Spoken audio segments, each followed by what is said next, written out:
আজকে আমরা মুসলমানেরা দিন থেকে অনেক দূরে চলে গেছি। অনেক সময় দেখা যায় মসজিদের ইমাম সাহেবের সাথে এলাকার অনেক মুরব্বী এলাকার মাইশা গর্ব করে বলে যে ইমাম সাহেব, আলহামদুলিল্লাহ আমার পাঁচটা ছেলেকেই আমি বাহিরে পাঠায় দিছি। এক একজন এক এক দেশে থাকে। পাঁচটা ছেলের জন্য আলাদা আলাদা ফ্ল্যাট, আলাদা আলাদা বাড়ি রয়েছে, ব্যাংক ব্যালেন্স আলাদা আলাদা রয়েছে। পাঁচটা ছেলেকেই আমি বিবাহ শাদী করায় দিছি। আলহামদুলিল্লাহ আমি মরে গিয়েও শান্তিতে থাকবো। এমন অনেকে বলে না? যখন ওই মুরব্বী বাবাকে মসজিদের ইমাম সাহেব প্রশ্ন করেন, ও মুরব্বী বাবা,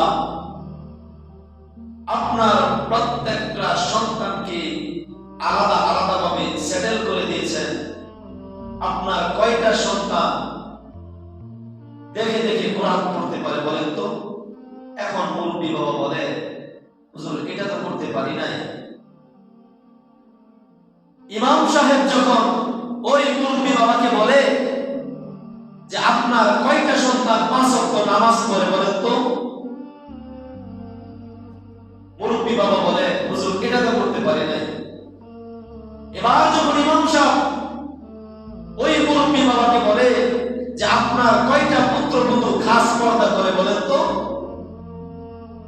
মুরব্বী বাবা বলে, হুজুর এটাও তো করতে পারি নাই।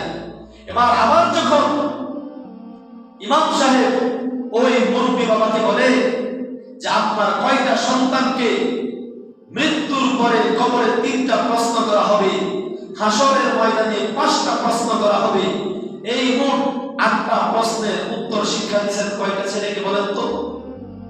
এখন তো মুরব্বী বাবা বলতেছে, না তো হুজুর এটাও তো করতে পারি নাই।